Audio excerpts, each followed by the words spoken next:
juste une petite vingtaine de minutes de retard qu'on vous retrouve. Je m'adresse à ceux qui sont en stream et à qui je présente nos plus plates excuses, mais le gâteau d'anniversaire était excellent. Il a été très difficile de rapatrier tout le monde. Personne ne me démentira dans la salle. Le déjeuner s'est très bien passé. C'était un moment de convivialité, vous l'aurez compris. Et on a profité de ce très bon moment. On va saluer ceux qui nous ont quittés, mais qui verront sans doute cet événement en replay un petit peu plus tard. Cette deuxième partie d'après-midi avec cette table ronde qu'on va articuler assez rapidement pour qu'effectivement à 16h, on ait pu terminer, puisqu'il y a des retours qui vont être organisés, notamment avec des trains à prendre, et on sait que la circulation est aujourd'hui un petit peu difficile, notamment aux alentours de Paris. Donc deuxième table ronde où on va essayer de comprendre, on l'a évoqué très rapidement ce matin, ce qu'est le SNIA aujourd'hui, qui vous êtes, le monde de l'inspection, comment est-ce que vous pouvez, à travers vos bonnes pratiques, accompagner les autres syndicats également dans cette période, qui est une période électorale extrêmement importante. Je vous présente très rapidement le parterre, en commençant par Charline Monin, qui vous étudie vos scrutes à la demande même du SNIA depuis un certain temps, et qui nous éclairera de cet éclairage qu'elle a sur vous, de cette vision. C'est toujours bien d'avoir un regard extérieur. Rémi Bourguignon, j'allais presque dire qu'on ne présente plus, depuis ton intervention c'était à Avignon, alors spécialiste des syndicats sur une longue durée, et tu nous éclaireras également toi aussi avec une vision peut-être plus large de ce qu'est un syndicat aujourd'hui et de comment se positionner. Et puis Norbert Girard, de l'OEMA, qu'on citait ce matin, Observatoire de l'évolution des métiers de l'assurance. J'aime beaucoup ta formule, je te la pique, je suis désolé, mais ton métier c'est de les regarder travailler, tu le fais très très bien en général. On est plusieurs, et à temps complet. Vous êtes plusieurs à temps plein, c'est du vrai boulot que de vous regarder travailler, mais du coup comme vous êtes nombreux et que vous le faites bien, ça va nous permettre, et c'est avec toi qu'on va ouvrir comme on le fait souvent, d'avoir une cartographie, comprendre qui vous êtes aujourd'hui. Les inspecteurs dans le monde de l'assurance, il y avait une petite polémique il y a quelques années, les compagnies d'assurance disaient que vous étiez moins nombreux, que vous étiez en train de disparaître, etc. Et tu étais là pour assurer tout le monde. Chiffre à la pluie, si tu peux nous donner une cartographie de ce monde-là. Oui, mais alors avant, tu as un petit peu de gâteau sur le côté, je me permets. J'en ai repris 2 fois. Plus sérieusement, oui. Alors, quelques chiffres tout d'abord pour caractériser un peu les métiers de l'inspection entre chiffres et tendances. Alors, on aurait bien aimé remonter jusqu'à 1992 pour les 30 ans de la CCNI, sauf que l'Observatoire a été créé lui aussi à l'occasion de la rénovation des conventions collectives en 92, et le temps qu'il se mette en place, eh bien, les premiers chiffres disponibles datent de 1996. Mais bon, ça nous donne finalement 25 ans de recul, ce qui est déjà pas mal, et en tout état de cause, il n'y a pas mieux sur la place, puisque l'assurance, la branche de l'assurance, était la première en France à mettre en place un observatoire prospectif des métiers et des qualifications avant toutes les autres branches professionnelles.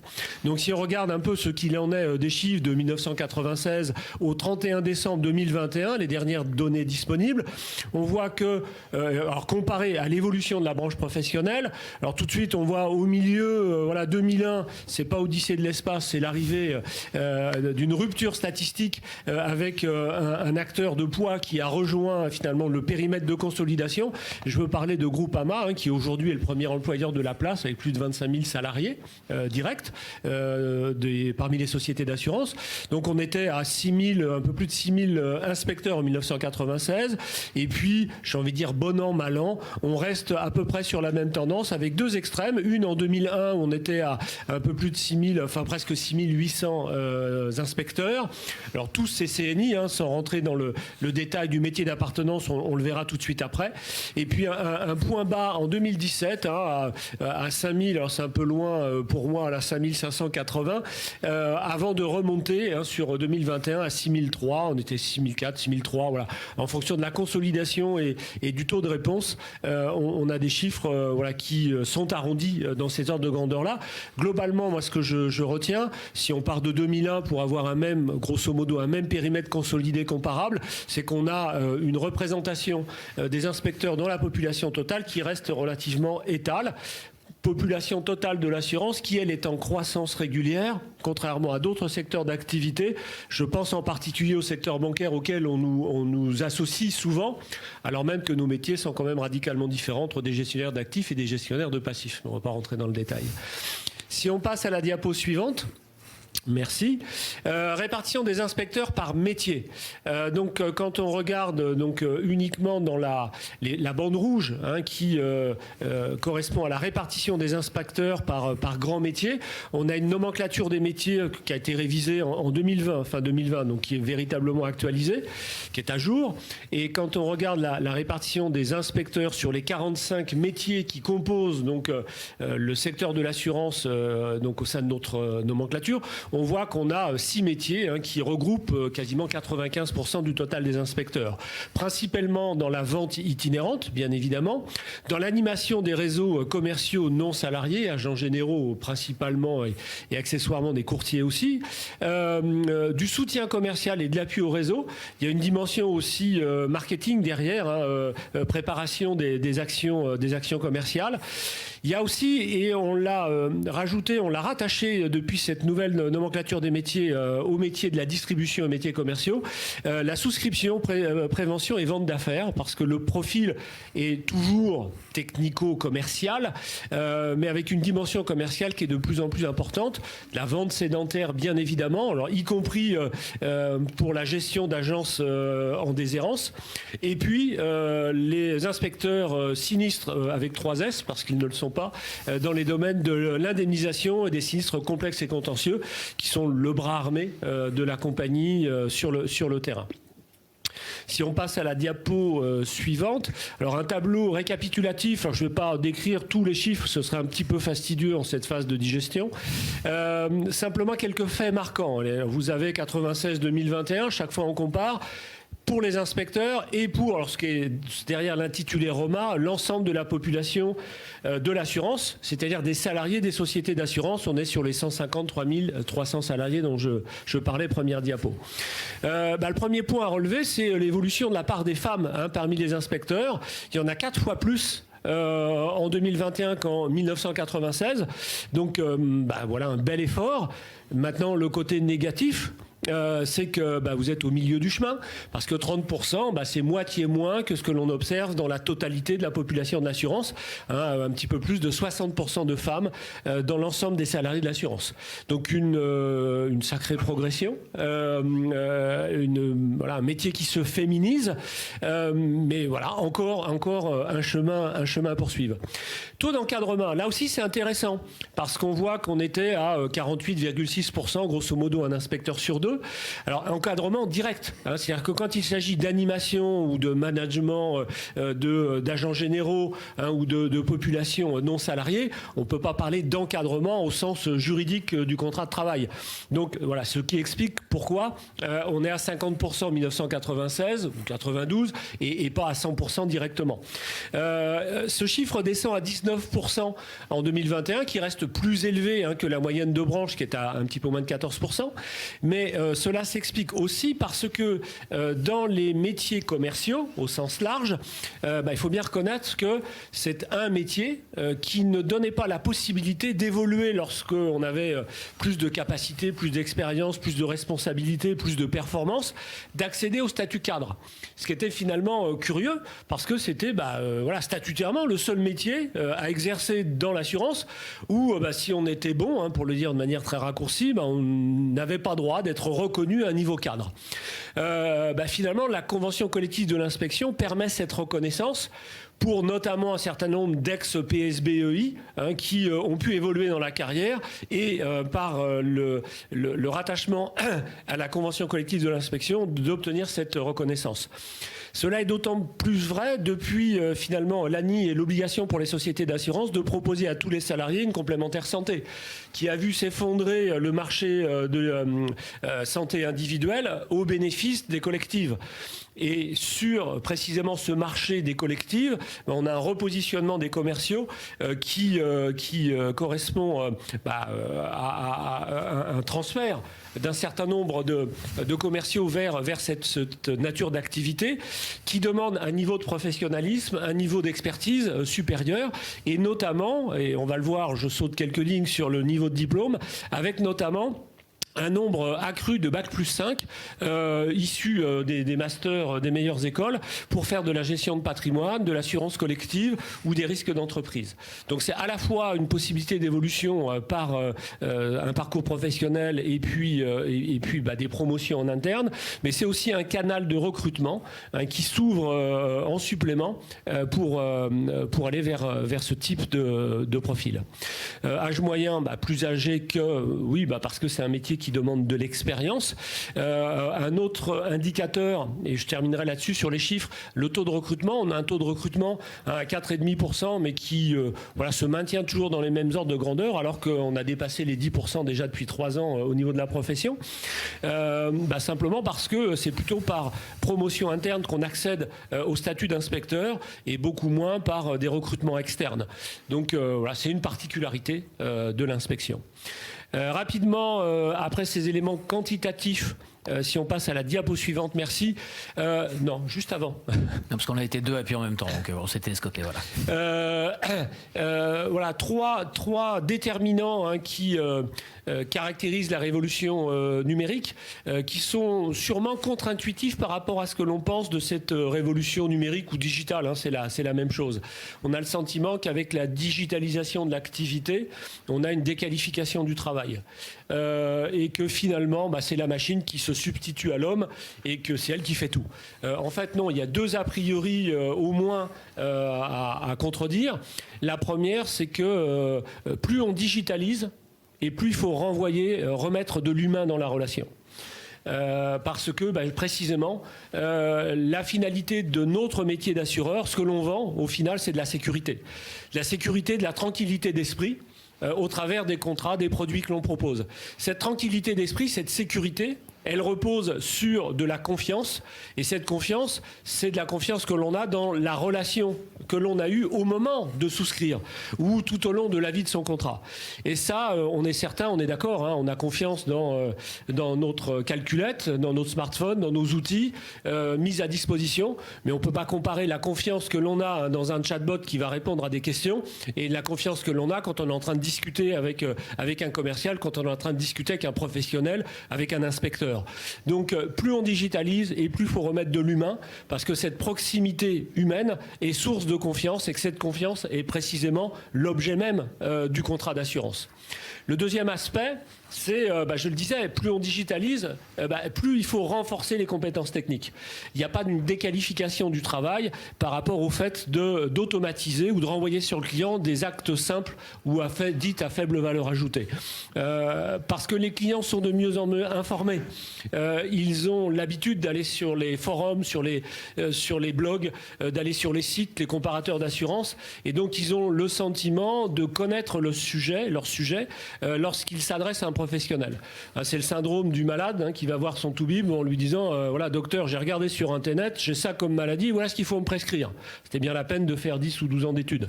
Donc on est face à ce contexte-là, et de fait il faut être beaucoup plus fort sur les basiques de son métier, sur la technique de son métier, pour pouvoir répondre aux questions. Et puis la dernière dimension, c'est la dimension collective. On est sur la même diapo, c'est la dimension collective du travail. Pendant toute cette vague d'industrialisation de l'assurance, grosso modo du milieu des années 90 jusqu'à quasiment aux abords des années 2010, on était dans une logique de rationalisation, de standardisation, de plateformisation qui a un peu mis de côté et isolé les individus sur leur poste de travail. Aujourd'hui, depuis une petite dizaine d'années, on réapprend les vertus du travail collectif, du travail en équipe. Donc je pense que ce sont 3 caractéristiques fortes qui marquent l'ensemble des métiers au niveau de la profession, qui intéressent tout particulièrement les inspecteurs. Puis effectivement, dernière diapo, il y avait un petit truc amusant, mais je crois que ça venait de chez vous déjà. Effectivement. Alors des inspecteurs qui sont toujours présents, on l'entend, et c'est quand même quelque chose d'assez rassurant pour vous, mais dans un monde qui ne cesse de changer, où les changements s'accélèrent. Il y a eu le digital que tu viens d'évoquer, évidemment, qui a été un accélérateur. Alors on le sait tous aujourd'hui, la Covid qui était nettement moins envisagée et appréciée, mais qui a été également un accélérateur de tendance, de nouveau travail. Il y a d'autres phénomènes, notamment le Big Quit, dont vous avez sans doute déjà entendu parler, qui vient des États-Unis. Je crois que sur l'année dernière, c'est 40 millions d'Américains sur un marché domestique de 350 millions de personnes qui ont démissionné, qui sont partis partis chercher un autre travail avec une quête de sens. Donc il y avait des vraies tendances qui sont là et qui sont très très très très fortes. Et puis il y a des attentes également des salariés, notamment chez les jeunes qui sont là et qui deviennent de plus en plus prégnantes avec le temps, notamment celle de la qualité de vie au travail. C'était déjà quelque chose qui était dans les tuyaux, mais qui devient extrêmement fort. On sait que les grandes compagnies ont du mal aujourd'hui à aller chercher des jeunes talents, des jeunes compétences, à les séduire, à les conserver même, parce qu'il y en a beaucoup qui partent. Cet enjeu, comment est-ce qu'on peut le décrire rapidement, Charline, toi qui le connais bien, la qualité de vie et les conditions de travail, c'est QVCT désormais, comment on peut les résumer et quelles sont les attentes qui sont derrière? Oui, ça fonctionne. Très bien. Ouais, super. L'objectif de la QVT, la QVT, on en entend beaucoup parler. Moi-même, quand j'étais salariée, j'en entendais beaucoup parler. Et en fait, ça se traduisait notamment par la proposition de cours de yoga. Voilà, moi, dans mon entreprise où j'étais avant, ils avaient proposé ça. Une semaine des cours de yoga, la semaine d'après des cours de pilates. Mais l'objectif de la QVT, c'est pas que ça, c'est pas que offrir aux salariés des éléments périphériques, mais c'est principalement le fait d'améliorer les conditions de leur travail. Donc aujourd'hui, d'ailleurs, je crois que ça date de cette année, ils parlent de QVCT, conditions de vie, qualité de vie et des conditions de travail. Merci. Je t'en prie. Et ça change finalement tout, ces conditions de travail. Pourquoi ? Parce que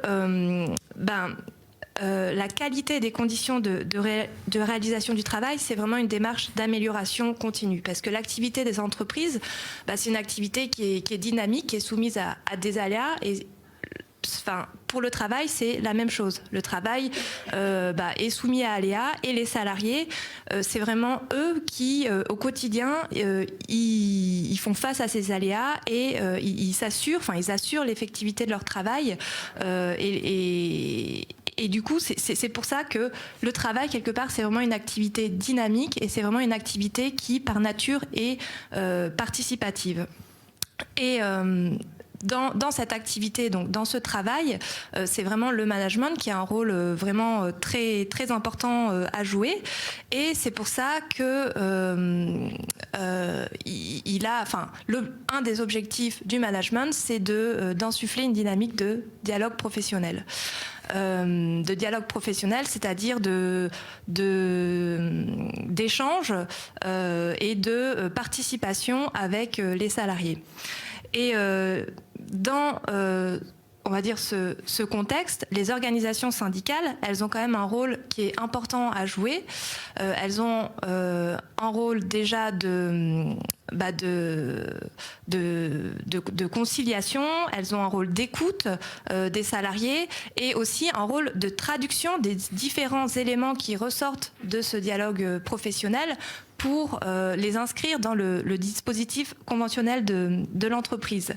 Et du coup, à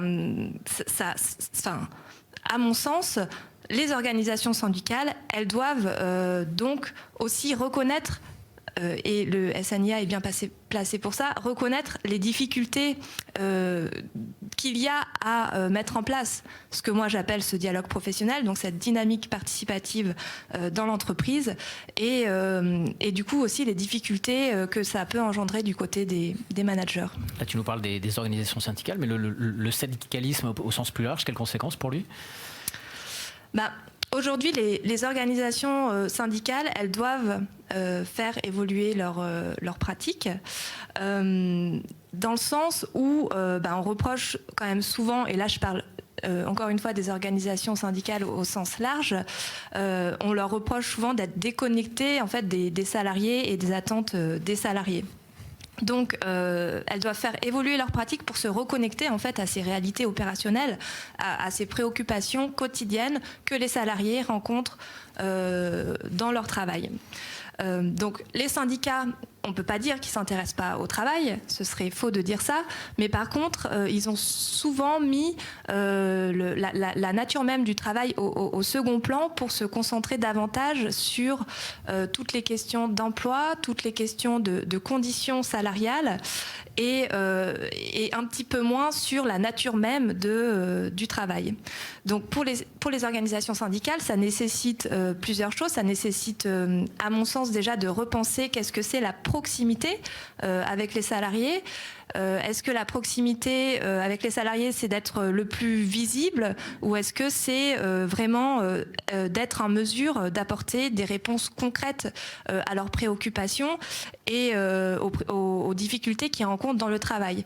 Et pour apporter ces réponses concrètes-là, quelque part, il faut que les organisations syndicales s'intéressent à cette dynamique participative directe, s'intéressent au dialogue professionnel. Et je dirais presque plus loin, qu'elle soit aussi promotrice d'un dialogue professionnel qui soit efficace. Se saisir de la question du travail, Rémi, quand on est un syndicat, c'est très important, encore plus peut-être quand on est dans le monde de l'assurance. Oui. Bonjour à tous. Oui, la question du travail est extrêmement importante. Et j'étais en train de me dire, en écoutant Charline, essayer de vous dire, pas vous, mais quand même les syndicats d'une manière générale n'ont pas toujours saisi la question du travail. Je crois que c'est vrai, c'est un constat qui est fait d'ailleurs, qui est quand même assez établi et assez documenté. D'ailleurs, c'est pas que les organisations syndicales, c'est la fonction RH également, qui s'est souvent très très peu préoccupée du travail, et où on a plutôt focalisé sur des questions effectivement de salaire, de redistribution, d'emploi, et la question du travail est souvent passée à côté, et ça on peut le replacer dans le temps et on peut le comprendre. C'est au fond un héritage qu'on traîne depuis ce qu'on a appelé, et que vous connaissez probablement, sous l'expression le compromis fordien. Compromis fordien dans cette période des 30 glorieuses, où en gros il y avait de la croissance, il y avait de la richesse qui était créée, et puis le grand deal c'était quoi? C'était de dire, laissons au patron le soin d'organiser, de prendre les décisions de gestion. Les organisations syndicales n'y mettent pas trop leur nez, à une condition, c'est qu'il y ait de la redistribution en échange, et donc on se focalise essentiellement sur les questions d'emploi, de protection sociale, de salaire, etc. Donc c'est vrai que cette question a été largement délaissée, et puis dans cette période-là, quand on la laisse au management, le management il l'aborde sous quel angle? Il l'aborde sous l'angle de la maximisation de la productivité, donc c'est donné à des bureaux d'études, etc., qui organisent l'entreprise de manière à la rendre plus productive. On observe un retour de cette question du travail assez nettement. Les organisations syndicales sont interpellées, et comme je disais tout à l'heure, la fonction RH l'est tout autant. Régulièrement, on interpelle les DRH en disant mais qu'est-ce que vous faites pour le travail, comment vous en tenez compte, et ça, c'est au regard aussi de l'histoire de ces dernières années. Il a échappé à personne qu'on a eu quand même quelques-unes de nos grandes entreprises qui ont connu des crises sociales majeures, et quand on dit des crises sociales majeures, c'est avec des vagues de suicides, pour être très concret. Et au fond, ça a montré la nécessité de repenser ce travail. Et de ce point de vue-là, il y a eu toute une actualité. Vous voyez, je pensais à un auteur qui est en fait qu'on présente comme un auteur, mais qui en réalité est un syndicaliste, Bruno Trentin, qui est un syndicaliste italien, qui a été député européen, et il s'était beaucoup saisi de cette question-là. C'est quelqu'un qui est décédé il y a une quinzaine d'années maintenant, mais il s'était saisi de cette question-là, et il faisait à l'époque un énorme reproche à la gauche européenne d'une manière générale, et au monde syndical, justement sur le fait d'être allé dans ce compromis fordien, d'avoir négligé la question du travail, et il voulait la remettre sur le devant de la scène, et en parlant de ce que c'est qu'un individu. Et en gros, les salariés, le salaire c'est bien, mais ça suffit pas, quoi. C'est pas comme ça qu'on fait un individu qui est responsable, autonome, émancipé, heureux. C'est aussi la manière dont il travaille, la liberté dont il dispose dans son travail, et aussi la qualité du travail, c'est-à-dire le fait de bien travailler et d'être fier de son ouvrage. Donc vous voyez, à la faveur finalement à la fois de cette prise de conscience intellectuelle et j'allais dire au regard des crises sociales, de la nécessité de prendre en compte le travail, et puis du côté des directions d'entreprise, la prise de conscience des coûts associés au fait de ne pas prendre en compte le travail. Coûts directs, bien sûr, des arrêts de travail, des démissions, etc., mais tout un tas de coûts indirects ou cachés. à travers de la non-performance de l'entreprise, eh bien, il y a une prise de conscience très très forte depuis, vous voyez, 10-15 ans, grosso modo. On a par exemple un accord national interprofessionnel de 2013 qui a marqué quand même une prise de conscience très très forte par les partenaires sociaux. Alors dans ta question, tu me dis, et dans le monde de l'assurance, alors le monde de l'assurance a peut-être été un tout petit peu moins touché par cet oubli du travail que d'autres secteurs, pour des raisons qu'on comprend d'ailleurs après l'exposé de Norbert. Au fond, la relation client, elle reste centrale dans le monde de l'assurance. Et un salarié qui va pas bien, eh bien, par définition, il a un peu de mal à créer la relation de confiance avec les clients. Et donc, évidemment, la question de la qualité du travail et du bien-être des travailleurs est centrale et préoccupe les inspecteurs. Puisque là, on est dans le cadre du SNIA, et il faut souligner ce point. Et les inspecteurs ont besoin d'avoir une bonne qualité du travail, parce que c'est ce qui va faire aussi leur performance à eux. C'est ça qui se joue.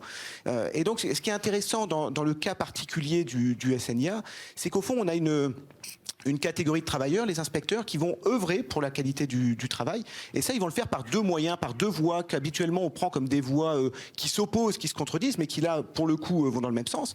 À travers la voie du management, parce que les inspecteurs sont des managers et ils gèrent leurs équipes et ils cherchent à en améliorer les conditions de travail, mais également par la voie du dialogue social, de la négociation collective. Charline, tu as observé alors toute la fédération de l'assurance que tu as scruté depuis plusieurs mois déjà. Tu t'y es intéressé très très près. Quelle vision tu as alors du SNIA, des inspecteurs?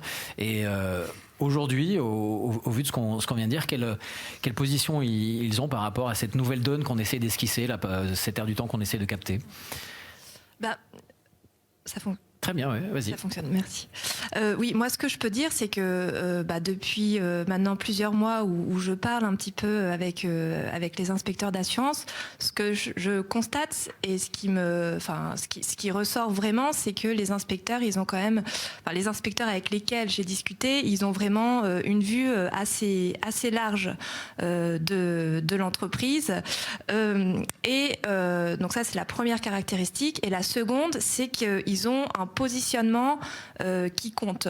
Un positionnement dans le rapport de force, donc aussi bien au niveau donc opérationnel, parce qu'ils sont évidemment les managers de l'entreprise, mais aussi, moi j'ai discuté avec beaucoup de personnes du SNIA, aussi dans le syndicalisme.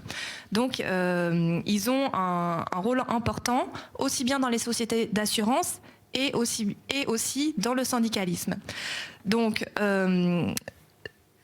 ils sont très bien placés dans le sens où, pour étudier ce que moi j'étudie, c'est-à-dire cette articulation entre dialogue social et dialogue professionnel, parce que en fait, ils bénéficient, les inspecteurs, du dialogue professionnel depuis longtemps. On en a parlé ce matin, depuis 1992, si je me trompe pas, grâce à l'article 17B de leur convention collective nationale, et ils sont aussi ils occupent aussi une place relativement forte au niveau de la fédération assurance. Donc ils ont cette particularité, les inspecteurs et aussi le SNIA, ils sont rompus aussi bien au dialogue social qu'au dialogue professionnel.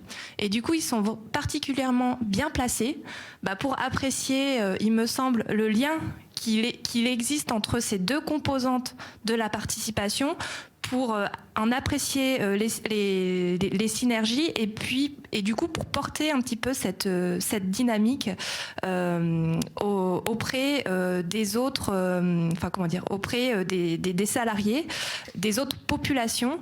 Et je terminerai là-dessus, et ça je peux le dire surtout parce que donc j'ai discuté avec les inspecteurs, mais j'ai aussi discuté à un niveau un peu plus large avec les autres syndicats et les autres membres de la fédération. C'est que aujourd'hui, il me semble que cette position de force qu'a le SNIA par rapport à cette expérience aussi bien cette position de force et cette expérience du dialogue professionnel, c'est important de le mettre au service de toutes les populations et des autres salariés. Voilà. Alors, tes propos vont sans doute faire plaisir à Joël Mottier. Je t'ai entendu souvent, Joël, sur scène, dire que le SNIA était pourtant un des moteurs de la fédération. Alors, rapproche-toi de nous parce qu'on va t'entendre juste après. Je voudrais juste faire une incise auprès de Rémi dans un premier temps. Le SNIA, catalyseur du dialogue social, c'est l'idée. Comment on fait quand on est un syndicat catégoriel comme ça pour aller irriguer les autres syndicats? Enfin, c'est quoi les écueils à éviter et comment on se comporte? Oui, le SNIA, un syndicat doublement catégoriel. Ouais. Parce que catégorie cadre, et puis syndicat de métier. Et ça, c'est une des particularités de l'assurance. Alors là aussi, mon petit travers d'universitaire, je ne peux pas m'empêcher de remettre un peu dans le temps long et remettre en perspective, mais longtemps, le syndicalisme français a été organisé par métier. C'est un héritage de l'ancien régime et on l'a eu très très longtemps. Et puis à un moment donné, on s'est débarrassé de cette organisation par métier pensant qu'elle avait plus de défauts que d'avantages. Et notamment les défauts que pose habituellement le syndicalisme de métier, c'est quoi? C'est qu'on cloisonne chacun des métiers, donc on crée une forme de corporatisme assez naturellement. Et puis quand vous avez des métiers qui ont des capacités différentes à créer des rapports de force, évidemment, ça crée des égoïsmes. Ceux qui ont le rapport de force, ils vont négocier pour leur métier, et puis ceux qui ne l'ont pas, tant pis pour eux. C'est un phénomène, on le rappelle assez souvent, mais qu'on voit dans les grandes entreprises de transport. La SNCF est un tout petit peu sortie de ça avec la réforme de 2008. Air France n'en est pas du tout sortie, où on voit comme ça des métiers qui s'organisent, et puis chacun négocie pour soi. Au fond, ce syndicalisme de métier, il exacerbe quelque chose qui est en fait inhérent au dialogue social et qui est un des paradoxes ou une des tensions du dialogue social et qu'on peut également illustrer avec des faits récents. J'ai été très marqué par le conflit tout récent qu'on a vu chez Total. Il y a quelques jours. Il y a quelques jours, voilà, là on est vraiment en plein dedans, où on a eu l'impression que c'était un conflit social chez Total. Alors que pas du tout. Alors moi, je dois vous confesser que j'ai pas beaucoup de relations avec les dirigeants de la CGT, mais j'ai cru comprendre que leur enjeu n'était pas de simplement négocier pour les salariés Total. Ce qui visait à travers Total, c'était bien un mouvement beaucoup plus large qui devait bénéficier à tous les salariés de différents secteurs. Il visait une grève derrière. Alors il l'appelle grève générale ou grève interprofessionnelle, mais au fond, ce que ça montre, c'est que souvent, pour avoir des avancées sociales, il faut avoir dans le champ syndical une composante qui soit peut-être un peu plus forte que les autres, celle qui permet d'obtenir des avancées et que ça puisse bénéficier aux autres syndicats. Si je me permettais une provocation, je parlerais de ruissellement quasiment au sein du monde syndical, mais on sait que ça marche pas. Mais voilà, mais je vais pas le faire du coup parce que bon. Mais effectivement, et là c'était le cas. On voit bien la stratégie qui était d'aller chez Total. Chez Total, c'était évidemment que la revendication était légitime, que c'était aberrant, que une entreprise ne concède pas des augmentations de salaire quand elle a les fameux super profits, etc. Et le but, c'était une fois que c'était obtenu, de généraliser à côté. Et donc, vous voyez les deux temps. Une composante forte et derrière créer des solidarités de manière à ce que ça puisse profiter à d'autres. Ce qui était intéressant d'ailleurs, ça c'est une petite parenthèse, c'est d'avoir vu ça chez Total dans le privé, alors que la stratégie historique c'était de faire la SNCF, c'était le rôle des cheminots pendant très longtemps. Les cheminots, c'est eux qui lançaient le mouvement et puis on espérait d'ailleurs soit repris et que ce soit juste une porte d'entrée dans le conflit. Donc tout ça pour dire quoi? Pour dire qu'il faut dans le mouvement syndical comme ça cette composante et la construction de solidarité. Si la solidarité manque, qu'est-ce qu'on en dit?